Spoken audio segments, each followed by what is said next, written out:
Hello నమస్తే, నేను Ashok. Hindupuram MLA Balakrishna నిన్న అసెంబ్లీలో మాట్లాడినటువంటి వ్యాఖ్యల వల్ల టీడీపీకి పెద్ద నష్టం జరగబోతుందా?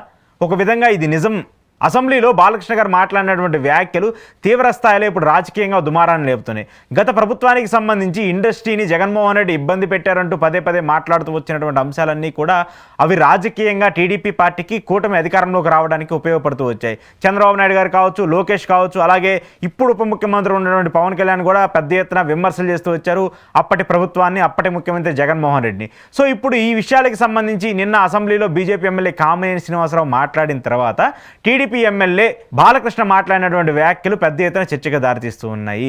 కూటమిలో భాగస్వామ్యంగా ఉన్నటువంటి పవన్ కళ్యాణ్ అన్న చిరంజీవి గారిని ఆయన మాట్లాడినటువంటి వ్యాఖ్యలు, కించపరిచే విధంగా ఆయన మాట్లాడినటువంటి వ్యాఖ్యలు కావచ్చు, కామెంట్స్ కావచ్చు, ఒక ఎంత ఆందోళన కలిగించేవన్నాయి. వీటి మీద అఖిల భారత చిరంజీవి సంఘానికి సంబంధించిన అధ్యక్షులు కావచ్చు, అభిమానులు కావచ్చు పెద్ద ఎత్తున విమర్శలు చేస్తూ ఉన్నారు. బాలకృష్ణ గారు బహిరంగ క్షమాపణ చెప్పాలని చెప్పేసి కూడా వాళ్ళందరూ డిమాండ్ చేస్తున్నారు. అలా కాకపోతే చలో హిందూపురం అంటూ కూడా మేము పిలుపునిస్తామని చెప్పేసి మాట్లాడుతూ వస్తున్నారు. అయితే ఇవన్నీ కూడా ఇప్పటికిప్పుడు అయిపోయినప్పటికీ, ఇప్పటికిప్పుడు సద్దుమణిగినా కూడా ఒక విధంగా అభిమానుల్లో బాలకృష్ణ గారు మాట్లాడినటువంటి వ్యాఖ్యలు నాటుకుపోతాయి. ఆయన మాట్లాడినటువంటి మాటలు వాళ్ళ మనసులో చొచ్చుకుపోతాయి.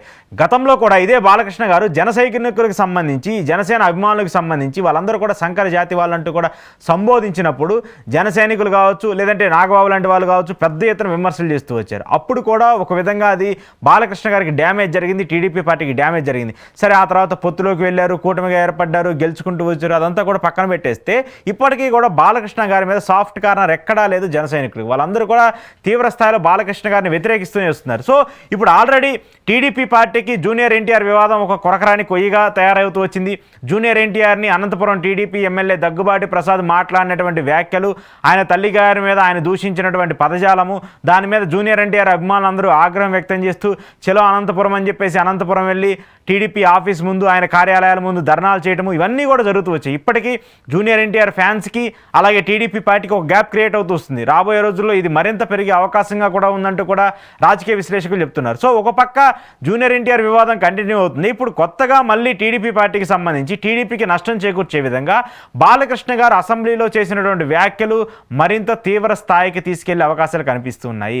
బాలకృష్ణ గారి దీనికి సంబంధించి ఇంతటితో ఫుల్ స్టాప్ పెట్టే విధంగా బహిరంగ క్షమాపణ, లేదంటే నా సోదరుడు సమానుడైనటువంటి చిరంజీవి గారి మీద నేను అలా మాట్లాడలేదు, ఏదో పొరపాటున జగన్మోహన్ రెడ్డి గురించి మాట్లాడుతున్నావు, లేదంటే జగన్మోహన్ రెడ్డిని విమర్శించే టైంలో ఫ్లోలో అలా మాట్లాడాల్సి వచ్చిందని చెప్పేసి ఆయన వివరణ ఇస్తే ఇంతటితో సద్దుమణుగుతుంది. కానీ ఆయన వివరణ ఇచ్చే టైప్ కాదు కదా, నేను మాట్లాడిందే కరెక్ట్, నేను చెప్పిందే కరెక్ట్ అనేటువంటి టైప్లో బాలకృష్ణ గారు ఉంటారు. సో అలాంటి బాలకృష్ణ గారు ఇప్పుడు ఆయన మాట్లాడినటువంటి వ్యాఖ్యల వల్ల చిరంజీవి అభిమానులందరూ తీవ్ర స్థాయిలో టీడీపీ మీద మండిపడుతున్నారు. ఆల్రెడీ గ్రౌండ్ లెవెల్లో టీడీపీకి జనసేనకి ఎంత మంచి సంబంధాలు ఉన్నాయో కూడా మనందరం చూస్తూ ఉన్నాం. ఎప్పుడు కూడా టీడీపీ జనసేన కార్యకర్తలు ఏ ఈవెంట్ జరిగినా, ఏ కార్యక్రమం జరిగినా కొట్టుకునే పరిస్థితికి వస్తుంది, కొట్టుకునే సిచ్యువేషన్స్ కనిపిస్తున్నాయి. సో అలాంటి నేపథ్యంలో ఇప్పుడు బాలకృష్ణ గారు మళ్ళీ చిరంజీవి గారిని హ్యూమిలేట్ చేస్తూ ఆయన వ్యక్తిత్వాన్ని దిగజార్చే విధంగా అసెంబ్లీలో మాట్లాడినటువంటి వ్యాఖ్యలకు ఆయన మళ్ళీ కౌంటర్ ఇచ్చి ఒక లెటర్ రిలీజ్ చేయడం, ఇవన్నీ కూడా జరిగినటువంటి నేపథ్యంలో టీడీపీకి ఇవన్నీ కూడా తలనొప్పిగా మారబోతున్నాయి. జూనియర్ ఎన్టీఆర్ వ్యవహారం ఇప్పుడు ఎంత పెద్ద తలనొప్పిగా మారుతుందో బాలకృష్ణ గారు చేసినటువంటి వ్యాఖ్యలు కూడా టీడీపీకి అంత తలనొప్పిగా మారుతున్నాయి. దీని మీద కూడా నిన్న సాక్షాత్తు ముఖ్యమంత్రి చంద్రబాబు నాయుడు గారు కూడా అక్కడ ఉన్న సభలో బాలకృష్ణ గారు మాట్లాడుతున్నప్పుడు, బీజేపీ ఎమ్మెల్యే కామినేని శ్రీనివాస్ గారు మాట్లాడుతున్నప్పుడు సీఎం గారు అక్కడ ఉన్నారు. ఎక్కడా కూడా ఆయన ఖండించినటువంటి పరిస్థితో, లేదంటే దానికి సంబంధించి లేదు ఇలా కాదు మీరు మాట్లాడింది కరెక్ట్ కాదనేటువంటి పరిస్థితి ఎక్కడా లేదు. ఆయన కూడా చూస్తూ అన్నీ వింటూ ఉన్నారు. అయినా కూడా అక్కడ సరి చేసే పరిస్థితి లేదు. సరే, దీని మీద ఆ తర్వాత అయినా సరే ఏమన్నా మీరేమన్నా క్షమాపణ చెప్పండి, మన కూటమిలో ఉన్నారు, మన పొత్తులో ఉన్నారు పవన్ కళ్యాణ్ గారు, మరి వాళ్ళ సోదరుడిని అంటే వాళ్ళు ఎలా ఒప్పుకుంటారనేటువంటి ప్రక్రియ కూడా కనిపించట్లేదు టీడీపీ నుంచి. అసలు టీడీపీలో క్రమశిక్షణా సంఘం అనేది ఒకటి ఉందో లేదో కూడా అర్థం కావట్లేదు. ఎమ్మెల్యేలేమో అంతా విమర్శలు చేస్తూ ఉంటారు మహిళలకు సంబంధించి, పార్టీకి సంబంధించిన వ్యక్తులందరూ ఇలా మాట్లాడుతూ ఉంటారు. బాలకృష్ణ లాంటి వాళ్ళేమో అసెంబ్లీ సాక్షిగా అవసరం లేని అంశాలను తీసుకొచ్చి, అవసరం లేని విషయాలను తీసుకొచ్చి అలా మాట్లాడుతూ ఉంటారు. సో ఇంత పెద్ద ఎత్తున విమర్శలు వస్తున్నా కూడా టీడీపీ పార్టీ క్రమశిక్షణా సంఘం ఇంతవరకు వాళ్ళ మీద ఎలాంటి చర్యలు తీసుకోవట్లేదు, కనీసం వాళ్ళకి క్షమాపణలు చెప్పాలని చెప్పేసి కూడా మాట్లాడలేదు. సో ఇవన్నీ జరుగుతూ ఉన్నప్పుడు టీడీపీకి ఒక నెగిటివ్ ఇంపాక్ట్గా మారబోతూ ఉన్నాయి.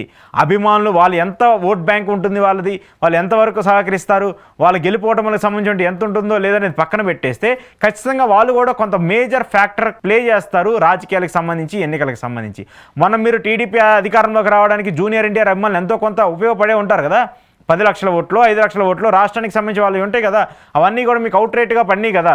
మీరు ఇప్పుడు అలాంటి జూనియర్ ఎన్టీఆర్ని దూరం చేసుకుంటేనో, అలాంటి జూనియర్ ఎన్టీఆర్ మీద ఆ తల్లి మీద మీరు బూతులు తిట్టిస్తేనో, అలాంటి జూనియర్ ఎన్టీఆర్ తల్లిని తిడుతున్నా కూడా మీ దగ్గర నుంచి స్పందన రాకపోతే రేపు వాళ్ళందరూ కూడా మీకు వ్యతిరేకంగా మారే పరిస్థితి ఉంటుంది కదా. వాళ్ళందరూ కూడా రేపు వ్యతిరేకంగా మీకు మారి మీ పార్టీకి వ్యతిరేకంగా పనిచేసే అవకాశం ఉంటుంది కదా. అలాగే యాజ్ టీజ్గా ఇప్పుడు బాలకృష్ణ గారు చిరంజీవి గారిని అవమానించే విధంగా మాట్లాడినప్పుడు చిరంజీవి గారి అభిమానులు, చిరంజీవి గారికి సంబంధించిన ఎంతో ప్రేమించేటువంటి వ్యక్తులు వాళ్ళందరూ కూడా మీ కూటమికి దూరంగా జరిగిపోయే అవకాశం ఉంటుంది కదా. అవన్నీ కూడా టీడీపీకి నష్టమే కదా. జనసేనకి నష్టమో కాదా అనేది పక్కన పెట్టేస్తే అవన్నీ కూడా టీడీపీకి నష్టమే కదా.